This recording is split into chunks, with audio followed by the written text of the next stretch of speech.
grande amor que Jesus nos tem dado a ti, dado a mim. Veio salvar-nos do tão vil pecado, veio por ti e por mim. Vem já,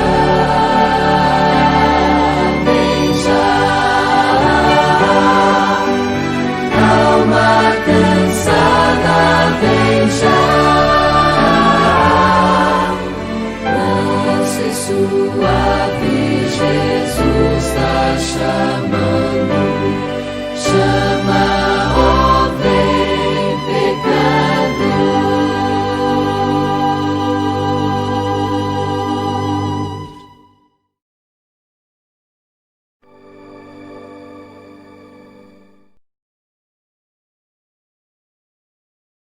Graça e paz, irmãos, tudo bem? Seja muito bem-vindo ao nosso culto de ensino aqui no canal da PIB Rio de Deus. Hoje nós vamos falar sobre o assunto Uma Comunidade Honesta, dando continuidade aqui no nosso livro Comunidade Centrada no Evangelho. Tem sido muito bom rever esses assuntos que nós já falamos há um tempo atrás, mas sempre vindo do Evangelho é um frescor para a nossa alma, ensino para os nossos corações.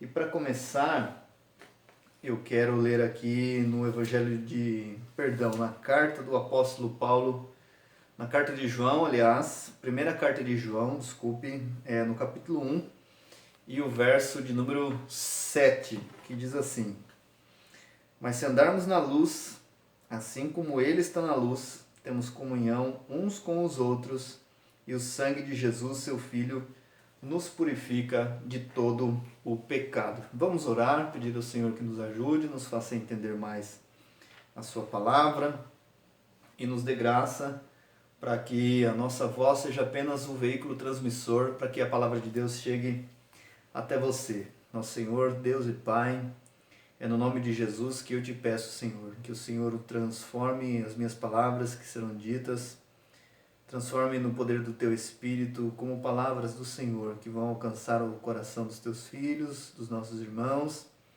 aqueles que nos assistem. Ó Deus, que o Senhor tenha misericórdia, Pai, que a Tua palavra seja alimento, seja direção, seja tudo aquilo que os Teus filhos precisam, nos guiando, Senhor, como uma comunidade cada vez mais centrada no Teu Evangelho. Uma comunidade que quer glorificar o nome do Senhor em todas as coisas e honrar a Tua palavra. Assim nós te pedimos humildemente, Senhor, tenha misericórdia, nos ajuda a ver as verdades da Tua palavra.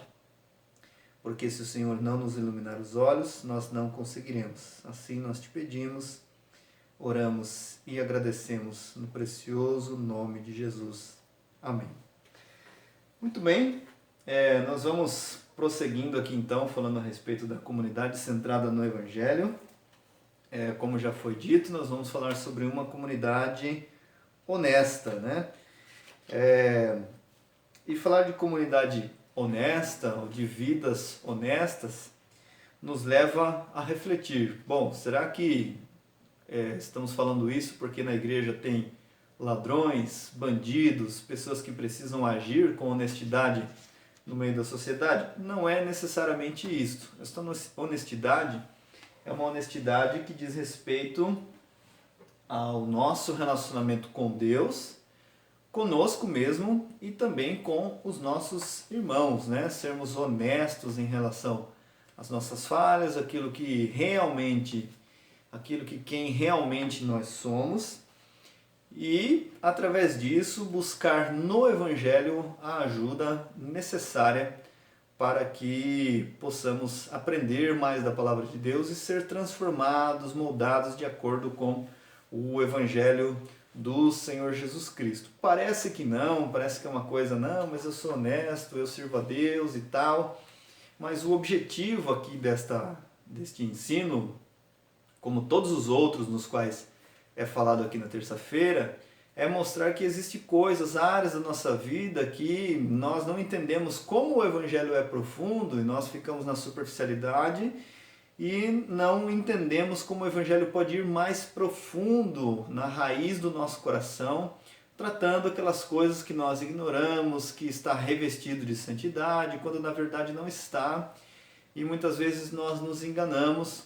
Por quê? Porque nós não conhecemos como o pecado é danoso, mas também não conhecemos o poder de cura que a graça de Deus tem para as nossas vidas. Então, que o Senhor Deus nos ajude para poder entender cada vez mais, como a gente sempre frisa e fala, a profundidade do Evangelho, como o Evangelho ele é mais profundo, como ele vai a fundo nas nossas motivações, as raízes do nosso coração, e assim ele nos transforma a verdade do Evangelho na pessoa do Senhor Jesus Cristo. Então, uma comunidade honesta é uma comunidade que ela é honesta em relação a ela mesma, né, como um todo, ou seja, um ajuntamento de pecadores, individualmente, né, reconhecendo nossa condição, nossa miséria, e também individualmente no nosso relacionamento conosco mesmo, né, porque muitas vezes nós enganamos a nós mesmos, com os outros, por consequência, para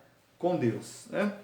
Bom, tem aqui o primeiro slide que vai aparecer para vocês aí, que está escrito a seguinte coisa: em uma comunidade verdadeira, autêntica, somos conhecidos pelo que realmente somos.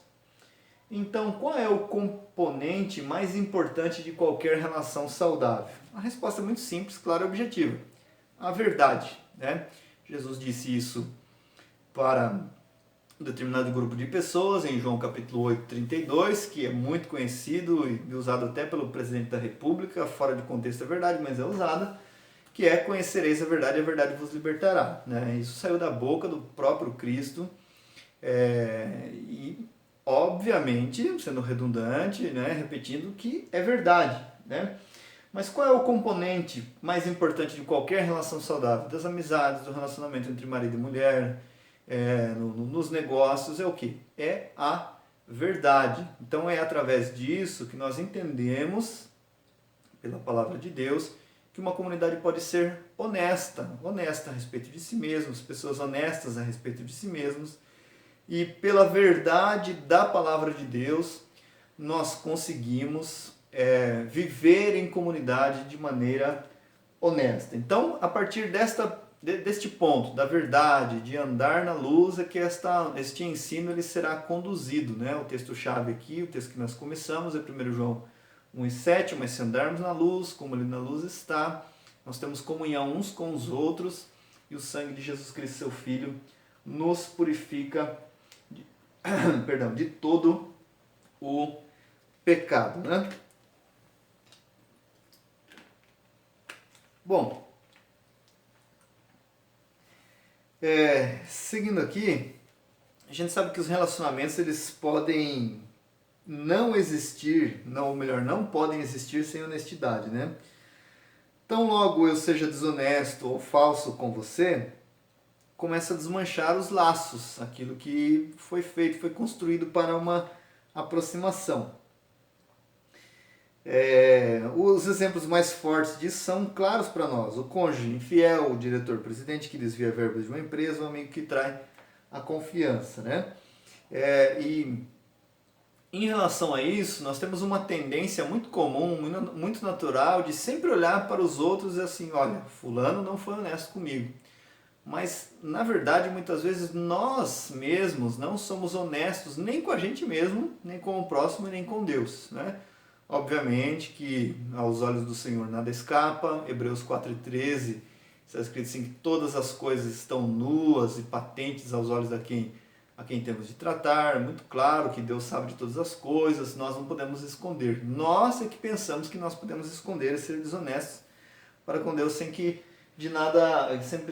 que nada passe percebido diante do Senhor. Né? Mas prosseguindo, a gente sempre tem essa tendência de olhar para o outro, né? Fulano não foi honesto comigo, o brasileiro não é honesto, por isso. Mas e nós? Nós temos honestidade para com nós mesmos? Nós somos honestos diante da palavra de Deus? É óbvio que nós não somos, né? Nós não conseguimos isso 100%. É por isso que a Bíblia diz, como eu falei, que o texto-chave aqui é a questão da luz, do andar na luz, nós temos comunhão uns com os outros. Por quê? Porque Deus é luz. Deus é amor, Deus é verdade. Então, partindo desses pontos, os filhos de Deus também devem ser a mesma coisa.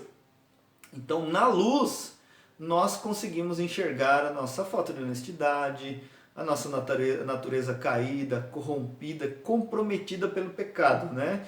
Então, só conseguimos ser honestos verdadeiramente diante de Deus quando nós nos colocamos diante do Evangelho, entendendo a sua graça, entendendo o seu amor, entendendo que nós não precisamos provar nada para ninguém e que Ele nos capacita a sermos quem nós somos e ser transformados dia após dia à imagem de Jesus Cristo. Quando eu digo ser quem nós somos, não é que nós vamos ficar apáticos e não buscar transformação, eu sou assim, ninguém vai me mudar. Não, de maneira nenhuma, né? Mas todos nós temos uma luta contra o pecado. Então nós somos aceitos por Deus, independente desta condição, somos aceitos pecadores.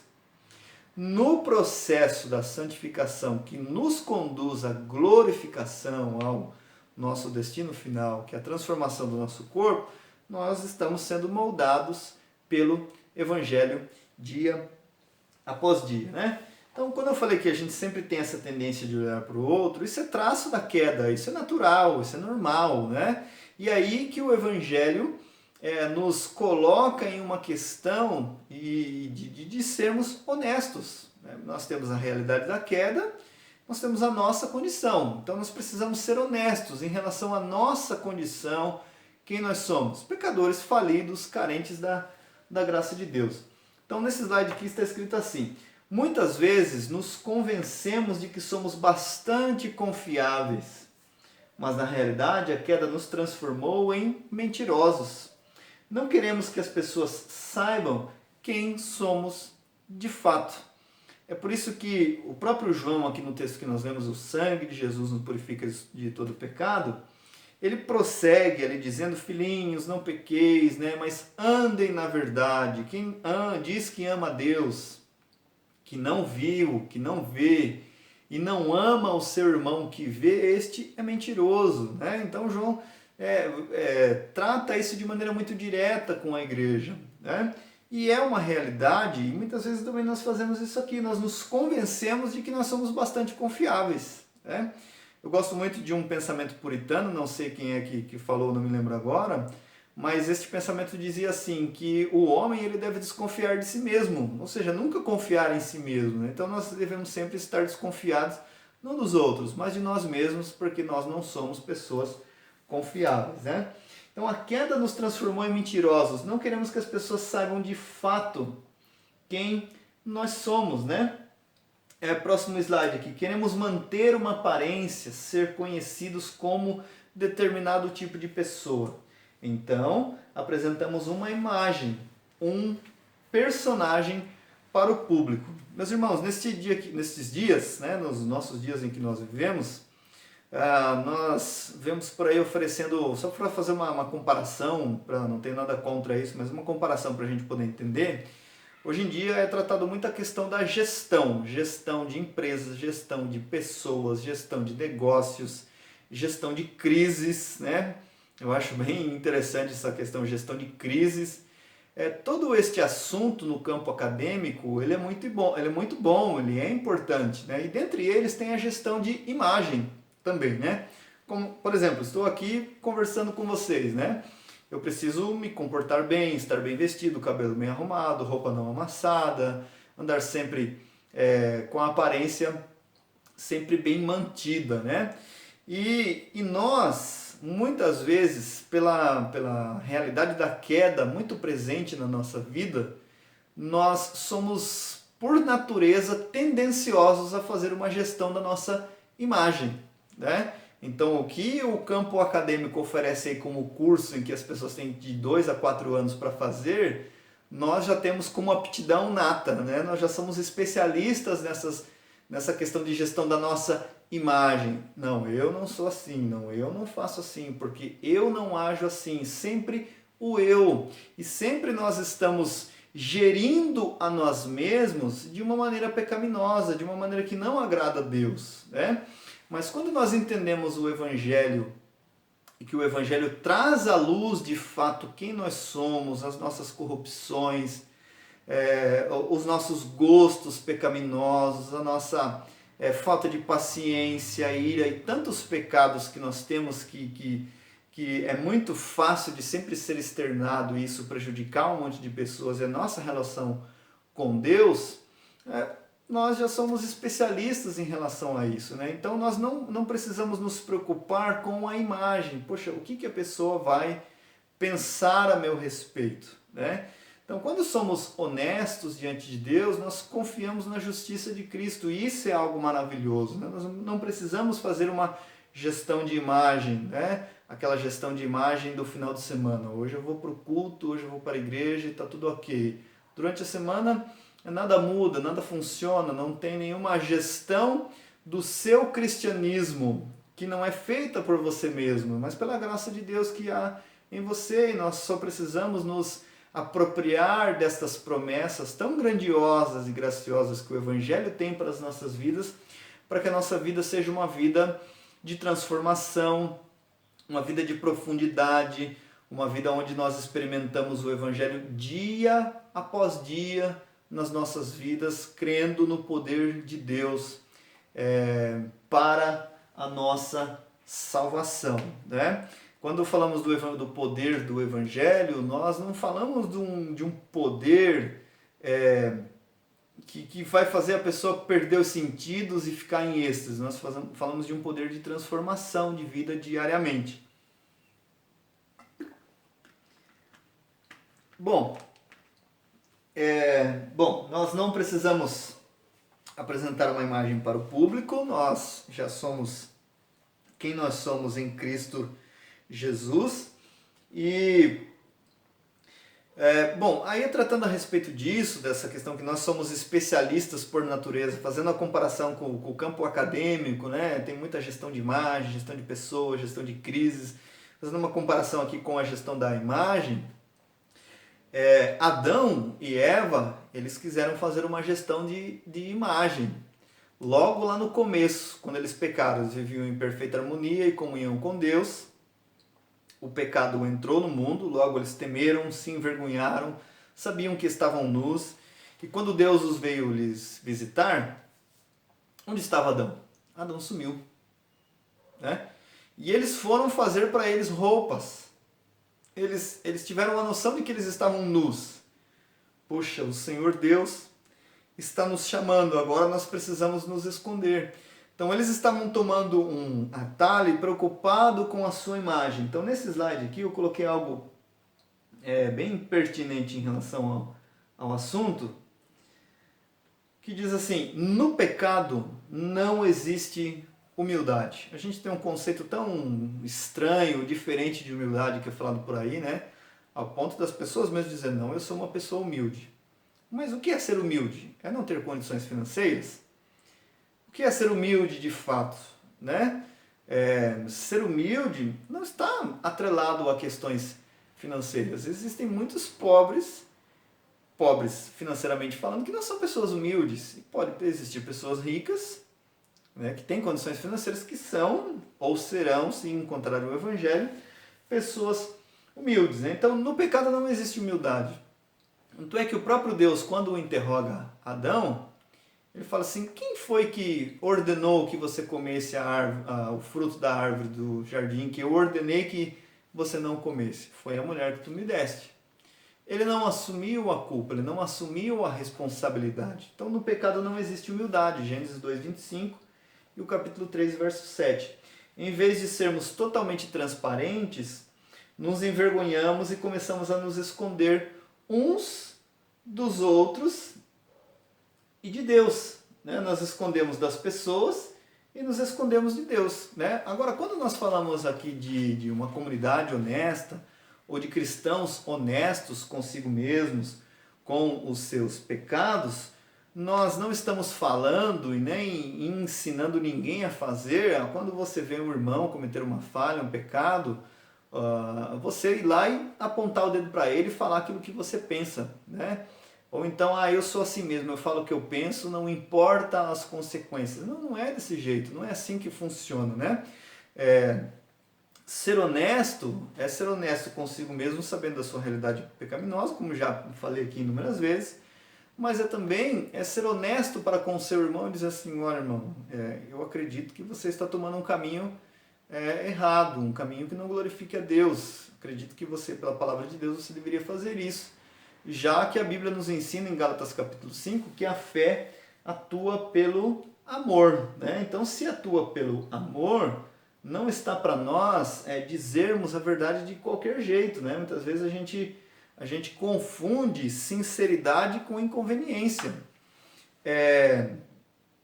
Eu estou sendo sincero, mas eu posso ser sincero de maneira inconveniente, né? Eu posso ser sincero de maneira agressiva, eu posso ser sincero de maneira que eu vou ofender alguém, né? Agora, se a pessoa se ofende com a verdade, aí é outra situação. Agora, se a pessoa se ofende pelo seu temperamento, pelo jeito que você fala, do jeito que você conduz, isso é uma sinceridade que não vai levar a lugar algum, né? A verdade ela tem os seus modos de serem ditos, porque senão ela vai perder o seu efeito, né? É verdade que fulano está fazendo uma coisa errada? Sim, é verdade, mas como eu e você vamos reagir em relação a isso? Vamos falar em amor ou vamos falar partindo da nossa própria ira, do nosso achismo e dizer assim, isso aí merecedor da condenação, isso e aquilo, vai dar tudo errado. Não, não é assim que funciona, né? Então, se estamos na luz, nós temos o quê? Comunhão uns com os outros. Se temos comunhão uns com os outros e o sangue de Jesus Cristo nos purifica de todo pecado, primeiro nós devemos olhar como Cristo nos perdoou e também como nós devemos perdoar ao nosso irmão. Não estamos dizendo com isso para você ser conivente com o erro de ninguém, não ser honesto em relação às falhas dos seus próximos e às suas próprias, mas nós entendemos que o ser sincero, o ser honesto, não é sair ofendendo as pessoas por aí, né? É falar a verdade em amor, porque amigos, afinal de contas, são aqueles que falam a verdade para as pessoas porque querem nada mais do que o seu bem. Vamos voltar aqui ao texto, né, que foi falado, com uns versos antes e outros versos depois, que diz assim, próximo slide, e a mensagem que dele ouvimos e vos anunciamos é esta: Deus é luz, e nele não há treva alguma. Se dissermos que temos comunhão com ele e andarmos nas trevas, mentimos e não praticamos a verdade. Mas se andarmos na luz, assim como ele está na luz, temos comunhão uns com os outros. E o sangue de Jesus, seu Filho, nos purifica de todo pecado. A confissão de pecados e o perdão, né? Se dissermos que não temos pecado algum, enganamos a nós mesmos, e a verdade não está em nós. Se confessarmos os nossos pecados, ele é fiel e justo para nos perdoar os pecados e nos purificar de toda injustiça. Bom, está aqui esse texto, eu copiei aqui da Bíblia Online, veio acho que até com um subtítulo junto, por isso que está escrito aqui a confissão de pecados e o perdão, né? Mas creio que dá para você entender aí como João está tratando a respeito dessa questão, né? Se andarmos na luz, se dissermos que não temos pecado, nós somos mentirosos. Então, o que é isso que João está ensinando a sua igreja? Está ensinando a ser honesto para com Deus, sabendo da nossa condição e sabendo como Deus nos salvou, né? Então, essa questão aí de andarmos na luz, desse texto, é muito maravilhoso porque diz assim, se andarmos na luz, como Deus está na luz, temos comunhão uns com os outros, temos uma comunidade verdadeira, temos relacionamentos verdadeiros. Eu até estava comentando esses dias aí com um irmão, né, que há um tempo atrás, isso é uma experiência particular minha e eu quero compartilhar com vocês aqui. Eu achava muito estranho pessoas que tinham um bom tempo de cristão, tempo de caminhada mesmo, de alguns anos, as pessoas falarem assim, eu tenho dificuldade com X coisa, né? Eu falava, mas não é possível, como que pode acontecer uma coisa dessa? Né? A pessoa é cristão, a pessoa diz que serve a Deus, por que ela ainda tem essas dificuldades? Porque eu não entendia como é a batalha do cristão no seu dia a dia, na sua vida, na sua caminhada com Deus. É uma batalha constante, né?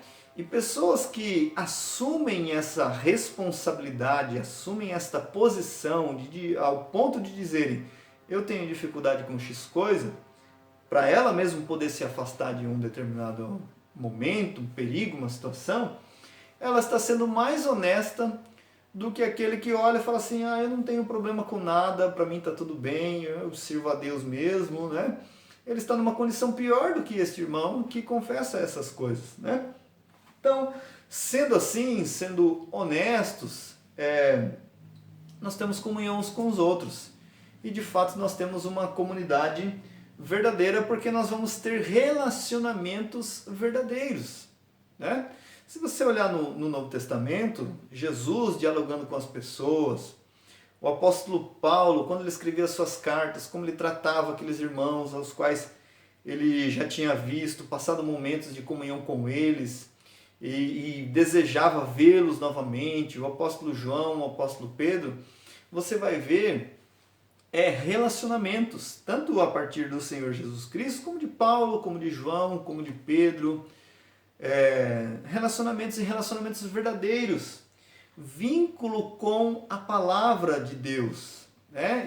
E este vínculo, quando nós temos este vínculo, relacionamentos verdadeiros uns com os outros, aí está a grande possibilidade, a grande chance da nossa igreja, a nossa comunidade ter um cristianismo muito mais vigoroso, muito mais forte, muito mais saudável, porque a força do evangelho e a força do cristianismo, ele se dá justamente onde está a fraqueza, né?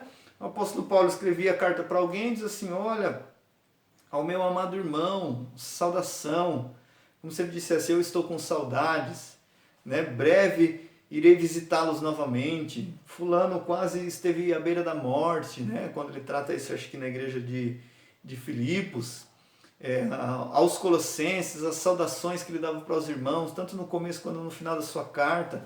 O que é isso? Relacionamentos e relacionamentos verdadeiros. Porque essas pessoas tinham as suas vidas dedicadas ao Evangelho. Quando elas tinham suas vidas dedicadas ao Evangelho, eles estavam na luz e estavam desfrutando da luz de Cristo, né? Se andarmos na luz, como Deus está na luz, repetindo aqui, temos comunhão uns com os outros. Temos uma comunidade verdadeira, temos relacionamentos verdadeiros. E aí surge uma pergunta, mas como podemos andar na luz corretamente? A resposta é simples, pelo Evangelho. Voltando ao nosso texto-chave, o sangue de Jesus nos purifica de todo o pecado.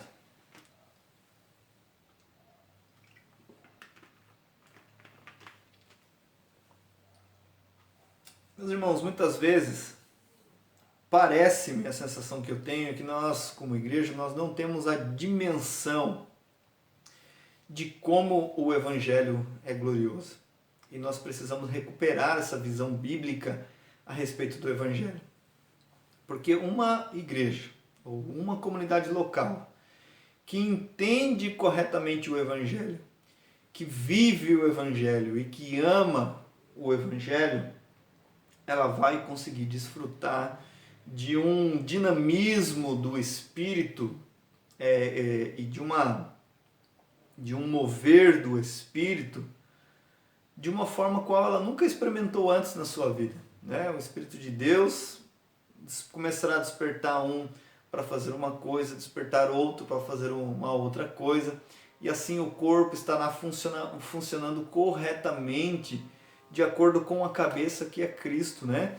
Então, entendamos como o Evangelho é glorioso e como ele é poderoso, né? Então, nós só podemos andar na luz corretamente pelo Evangelho. Se temos algum pecado, alguma dificuldade, temos que ter a honestidade de assumir que nós precisamos de ajuda, precisamos uns dos outros, e Deus, pela sua graça, irá nos socorrer. Uma pergunta aqui para nós refletirmos diz assim: pare e pergunte a si mesmo, qual a pior coisa que alguém poderia saber a seu respeito? Essa é uma pergunta para eu e você refletir. E se todos os membros da sua comunidade soubessem disso? A razão para se evitar a honestidade se deve ao fato de que você ainda tenta manter sua própria identidade e estabelecer a sua própria justiça.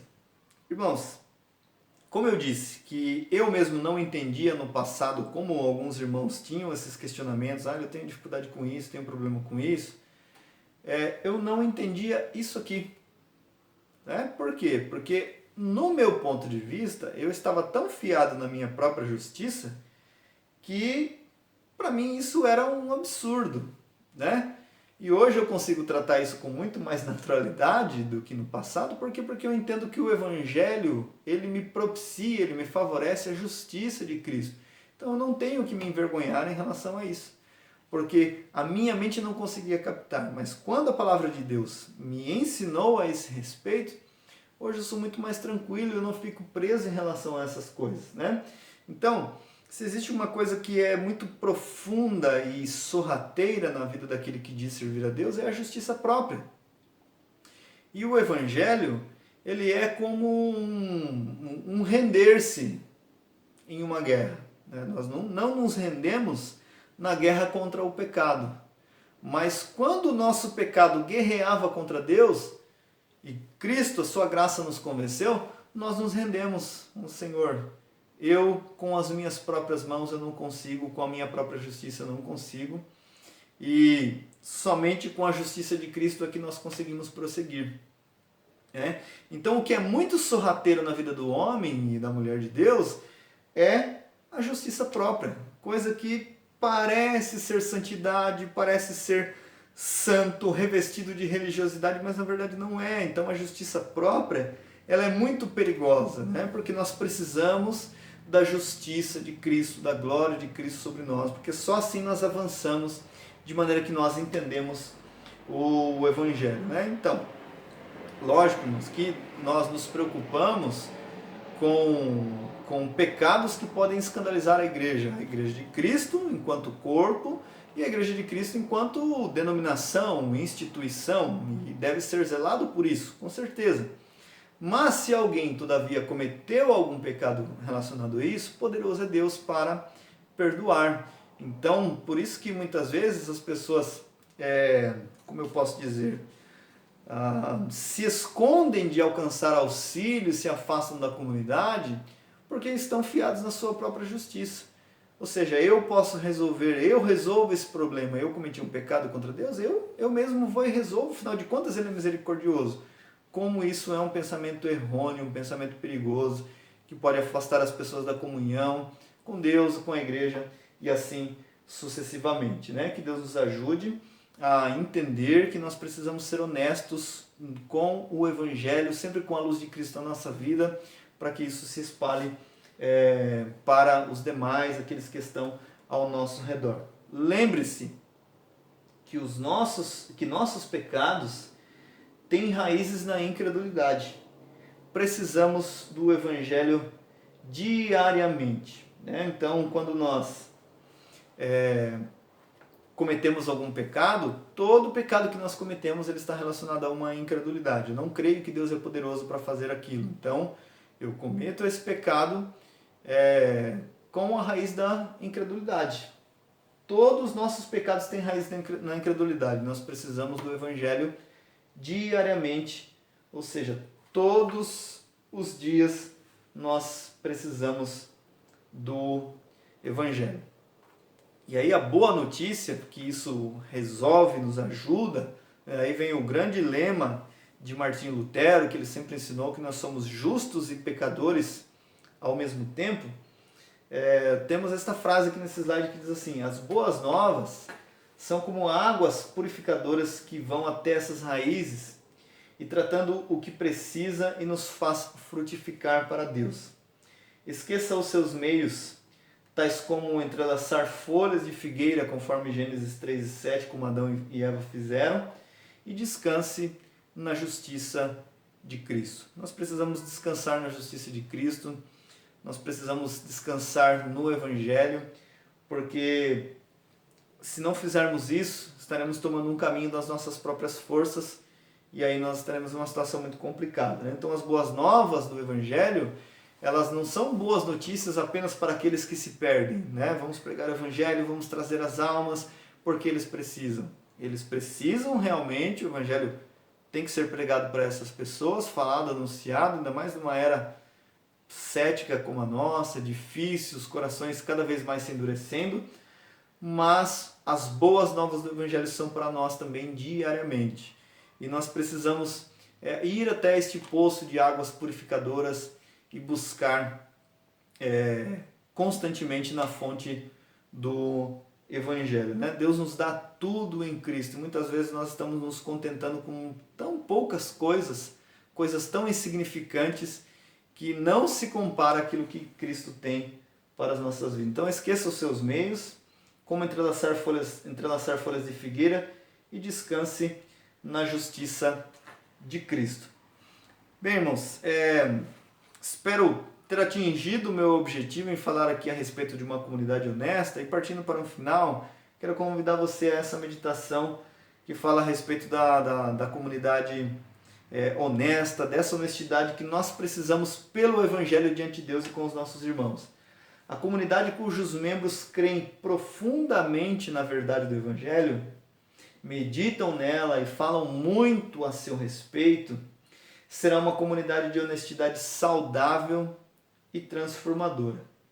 Será uma comunidade na qual as pessoas encontrarão cada vez mais sua identidade em Cristo e não na aprovação alheia. Primeiro ponto que nós temos aqui, crer no Evangelho profundamente. Isso é algo fundamental. O segundo ponto é meditar na profundidade desse Evangelho. Meditar na profundidade do Evangelho não quer dizer que você vai sair num campo por aí, dobrar suas pernas e ficar lá assim meditando, como se fosse um Buda ou praticando um yoga. Não, não é isso. É se alimentando dessas verdades, mesmo que você não esteja com uma Bíblia na mão. Ela está tão dentro do seu coração que é o quê? Alimento para a sua alma. E o terceiro ponto é falar muito a respeito do Evangelho. Meus irmãos, nós temos na Palavra de Deus tudo o que nós precisamos. Nós não precisamos de um Evangelho adicional, nós não precisamos de um outro Evangelho e de muito menos de métodos humanos para podermos servir a Deus. Nós não precisamos consultar um signo, consultar um horóscopo, nós não precisamos de frases motivacionais, isso é coaching, isso não é Evangelho. Nós não precisamos nós precisamos da Palavra de Deus, é da Palavra de Deus que nós precisamos. Nós não precisamos desses adendos, desses amuletos, desses penduricalhos de fé que se vê por aí. Nós precisamos da Palavra de Deus, é isso que nós necessitamos. Então nós precisamos crer profundamente no Evangelho, nós precisamos meditar profundamente nessas verdades e nós precisamos falar muito a seu respeito. E isso fará com que a comunidade ela tenha honestidade saudável e transformadora. Então vamos lá, comunidade cujos membros creem profundamente na verdade do Evangelho, meditam nela e falam muito a seu respeito, será uma comunidade de honestidade saudável e transformadora. Será uma comunidade na qual as pessoas encontrarão cada vez mais sua identidade em Cristo e não na aprovação alheia. Então, o Evangelho é para ser vivido, é para ser falado. É muito triste quando você vai conversar com algum irmão, um irmão, e você vai falando do Evangelho e ele fala assim, poxa, irmão, mas já vem com esse assunto de novo, eu não aguento mais. Irmãos, isso é uma coisa que é muito triste você ver isso, né? Cristo não é para quem é ministro, Cristo não é um pastor. Não é um trabalho, né? Para quem é pastor, Cristo não é um trabalho, não é um fardo. Muito pelo contrário, é uma alegria. Para quem é um membro, Cristo não é alguém que você vai lá, busca aquilo que você quer e vai embora e acabou. Não, não é isso. Evangelho é uma vida profunda, né? E aí nós não nos preocupamos com a aprovação dos outros, porque seremos, pela misericórdia de Deus, aprovados em Cristo. Me perdoe por ter trocado aí a respeito da frase de Cristo, né? Cristo não é um cabide de emprego, Ele é tudo para as nossas vidas, né? Então, para concluirmos aqui, na comunidade, a comunidade que vive o Evangelho, medita profundamente na verdade do Evangelho, nela a justiça própria dará lugar à justiça decorrente da fé. As pessoas serão amadas como elas realmente são. Preste bem atenção. Porém, tão amadas que as outras não as deixarão permanecer como estão. Queridos, muitas vezes a gente fala assim, não, Deus ama você do jeito que você é. Mas espera aí, do jeito que você é, como? Deixando a pessoa permanecer no mesmo pecado, isso não é amor. Cristo ama o pecador e ele convida esse pecador para o arrependimento, para uma mudança de vida, para um estilo de vida e de mente totalmente diferente dos padrões deste mundo. Então, quem ama não deixa a pessoa permanecer do mesmo modo. Vai apresentar a ele o evangelho da transformação. Será uma comunidade de graça radical. Se o pecado, se a depravação é total, a graça também é total. Que coisa maravilhosa, né? Se o pecado é radical, está na raiz, a graça também é radical.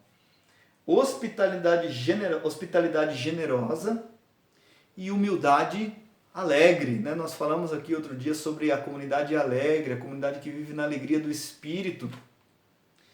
Então, uma comunidade honesta, ela estará agindo dessa forma se o Evangelho for ali o centro, né? O Evangelho da glória de Deus, como nos diz o Novo Testamento, a glória de Cristo, a glória de Deus na face de Jesus Cristo.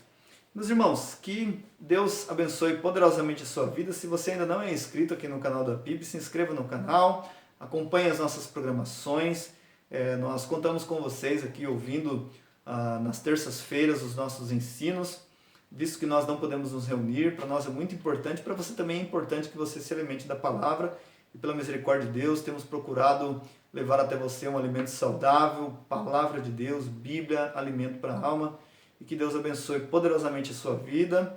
Fique com Deus e até a próxima, se assim Ele nos permitir.